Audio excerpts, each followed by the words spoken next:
Howdy folks, I'm Brian and here's some Reddit. Our first story of the evening is titled, Am I a Jerk for Not Taking My Daughter to the Park?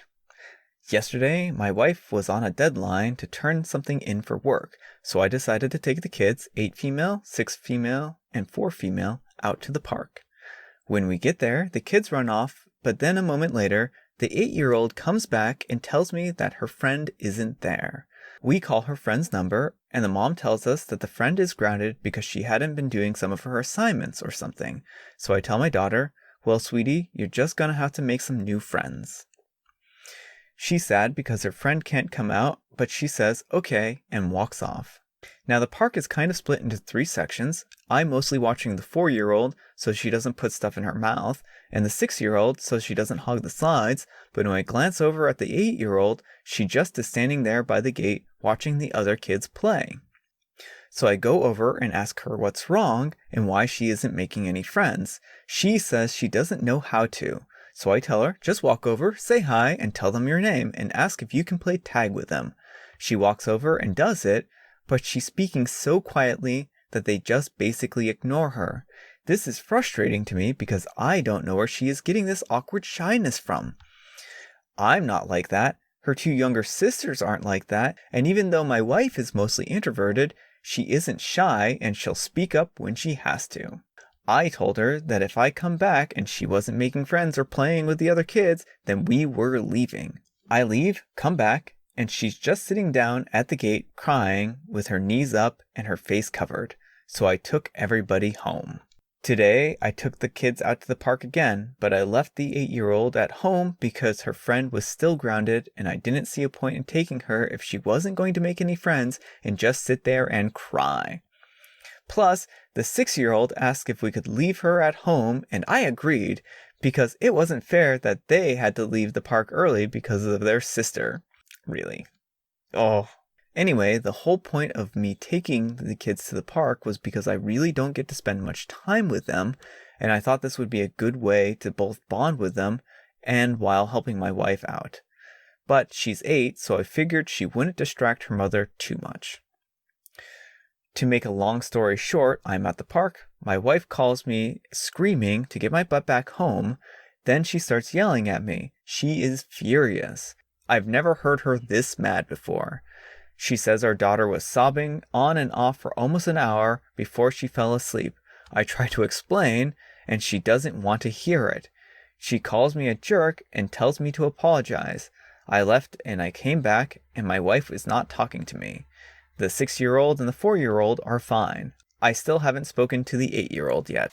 You wanted to spend some time with your kids, and so instead of playing with your 8-year-old daughter, you basically give her an ultimatum that says, play with people or you're going home. You punished your daughter for being shy and introverted.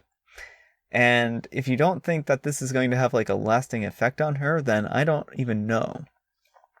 Your daughter is shy, and she shouldn't be being punished because of that. You had an opportunity to spend some time with her and to play with her, and you could have maybe even helped her make some friends. You created this whole situation. You then blamed your shy daughter for her natural behavior, and then you continued to blame your daughter for everything that's happened here. And I mean, this is just not a good situation. You need to be more understanding towards your child's needs and not punish your daughter for being the way she is. Now, okay, on the other side of things, it's good to help your children out and try to get them to do things that are outside their comfort zone, and to give them a bit of a nudge here and there. But giving a gentle nudge to do something is a far cry from a blatant ultimatum of do this or you're going to be punished. Yeah, certainly I think you're a jerk here. If this is real, you're the jerk. You know you can play and talk with your daughter, right? All you've done is shown her that her anxieties are real and people don't want to play with her. Heck, her own dad doesn't even want to take her to the park. Poor kid. Yeah, I think that's pretty well phrased. Right, this is so painful because you know she is standing at the fence anxious because she's bad at making friends. Then her parents ditch her, thereby confirming all of her anxieties are true. I hope that if this is real, There's some learning about to happen. Yeah. But yeah, I mean, I hope this is a fake post. I really can't imagine someone is this awful. Our next letter is titled, Am I a jerk for being upset that my girlfriend rejected my gift? I'm a 21-year-old male and I was shopping at a local Asian food store. While I was shopping, I found myself in the candy aisle and I noticed that they had marshmallows that didn't have any gelatin in them. I have read the ingredients because I have allergies. My girlfriend is 20 and she went vegan a month ago, so I picked her up a few bags. When I gave them to her, she looked really excited. However, when she read the ingredients, she told me that unfortunately they weren't vegan. I don't remember what the ingredient was, but I think she said it was derived from eggs. She thanked me, but proceeded to give them back to me. This made me really upset. I didn't say anything, but I guess I'm not so good at hiding it because she noticed something was up. She said I was being standoffish. I tried to dodge her questions and reassure her that I'm fine, but she just wasn't letting up. So I told her, I tried to do something nice for you, and you rejected it due to one measly ingredient at the end of the ingredient list. It wouldn't have killed you just to eat them anyways, and it's not like you paid for them. I'm just really hurt, and I wish that you would put my feelings over your desires to be a purist in your veganism. She got really mad and told me to leave, and now isn't talking to me. Am I the jerk? So, I want to first off say that I think it was really nice that you went out of your way to try and find something that your girlfriend could eat. It was a really good effort to try and find something that she could eat and try to give her a present. And unfortunately, you just didn't know that one of the ingredients in there were not vegan.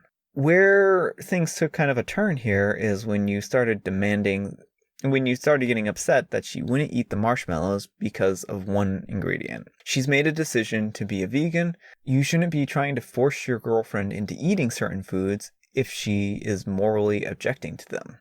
Just plain and simple. And the thing is that this is something that's really important to her, so you should be respecting her wishes and not trying to force her into doing something that she doesn't want to do. And I understand right now that that's frustrating for you, and that you feel like she's rejecting your gift, but she did it in a really calm and nice way, and she didn't rub it in your face. She didn't, try to make you feel bad about it. She just politely told you that she can't eat them. She was even excited at first, but then, so my wife is a vegetarian, and there have been times when I've bought something for her and I thought it was vegetarian and I messed up or I didn't read the ingredients right. And at the end of the day, I didn't try forcing her to eat whatever it was. And it's just a learning experience. Sometimes you just have to figure out what people can and can't eat. And that's just the way it goes. You're the jerk. She's a vegan. One non-vegan ingredient makes the food non-vegan. If she was allergic, would you be upset if she rejected the food because it only contained one allergen? I think that's actually a really good point. And yeah, we'll kind of leave it at that. Am I an asshole for calling a woman pulchritudinous? My vocabulary is quite frankly gargantuan. And I'm not pretentious. And I don't try to use big words to look educated. It just happens. The problem is that the only thing bigger than my vocabulary is my appetite for the fair ladies. I regularly compliment women when I pass them on the street, but of course I always do so in a polite and courteous, sensual manner. They almost always respond positively. Yesterday, I was walking with a colleague of mine when I passed a woman who rivaled Aphrodite. It pained me that the rest of her undoubtedly luscious lips and assuredly earth-shattering smile were obscured by a mask. She walked by, and I couldn't help but mutter, simply pulchritudinous. She turned around, red as Mars, in both senses, and told me to go away. I was shocked. I've never had a woman react like that about my word choice. Most are titillated and not ticked. My friend insisted that she just felt embarrassed because she didn't know the definition, so she lashed out. And I'm inclined to agree with that. But I'm still worried that my vocabulary may be more off-putting than I initially thought. I don't want to ascribe the reaction of a single woman on the street to much consequence. That would be silly of me. But I'm worried, because of my quick tongue, that I may indeed be the jerk in this situation. Am I? I don't know. Sometimes I just enjoy reading these kind of posts. You approached a woman on the street, used non-common lingo to try and flatter her, and didn't know what you were talking about, got mad at you, and you're upset that she rejected you. This is just silly. This just has to be made up. I think it's silly. Not everyone's going to have a large vocabulary, and not everyone is going to know the definition of obscure Latin words. And, that's just the reality of the world. And so it seems like you're just saying these things to sound smart. And, if that's your style, then that's fine. But, you can't expect everyone to want to play along. And you can't expect everyone to be flattered when you're using obscure lingo. You're the jerk for making us read this. I'm not pretentious. The writing style would suggest otherwise. Brevity is the soul of wit. You're the jerk. You stopped a random passerby to throw out a Latin word nobody from the 21st century even knows to compliment her. How did you think she was going to respond? Whip out a dictionary? Google it in front of you? Or were you hoping she'd get puppy dog eyes and allow you to mansplain it to her? She probably had places to be and had no time for your pretentious nonsense. Alright, our last letter is titled, Am I a jerk for telling my sister that she probably shouldn't name her hamster Ted Bundy? This one isn't really a big deal, especially when compared to some of the other ones on the sub. But I'd appreciate some insight here because my sister got pretty upset. So I'm a 16-year-old female and my sister is an 18-year-old female and she got a hamster a few days ago. We were both pretty excited. She was originally going to call him Teddy, but he was a teddy bear hamster, so I told her that was kind of weird. I said it's like people who get a fish and name it Fish. I was not adamant that she change his name. If she had said, for instance, that Teddy was final, I would have laughed and dropped it. We weren't arguing at this point, and she was indifferent about it, and I said we could brainstorm a different name for him. Well, Teddy quickly became Ted, which became Ted Bundy. I protested pretty quickly. She said she thought the name was pretty funny, and that she could just call him Ted and nobody would know.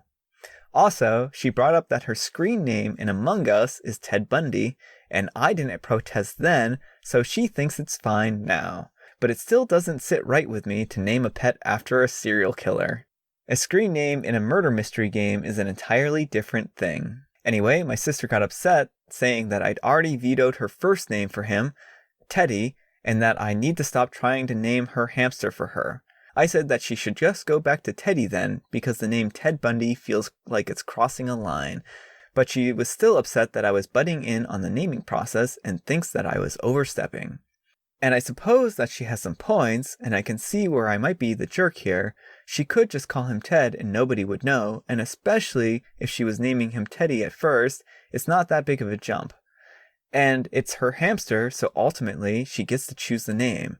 I just think it's tasteless to name a loved pet after such a horrific person. But I'm not too set in that opinion, and if I'm wrong, I'm being a jerk and I'll apologize. What do you guys think? Edit. Very short response time here. It seems like the unanimous decision here is that I'm the jerk, so I'll apologize to my sister and call her hamster Ted. I certainly would never name something I love after a convicted murderer, but I understand that it's not my hamster and it isn't my choice. Thank you for all your comments.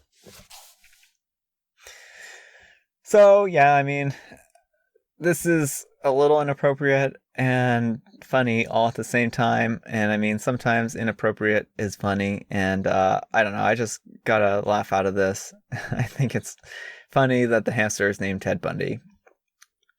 I'm sure there are other people in this world named Ted Bundy other than the infamous Ted Bundy. I think that it's just a name, and pets have weird names sometimes, and that's kind of how it is. And I don't think that this is really that big of a deal, especially since, she's just going to call him Ted. It's not like she's going to call him Ted Bundy around people. So, I don't know. I think it's funny, and but sometimes I'm inappropriate, so maybe I'm not the best choice. Alright folks, that's all the time we have for today. Hopefully you enjoyed this video. If you did, consider giving me a thumbs up. If you didn't, consider giving me a thumbs down, but also consider explaining why in the comments below. Thanks so much for watching, and I'll see you all tomorrow. Our last letter is titled, Am I a Jerk for Telling My Sister That She Probably Shouldn't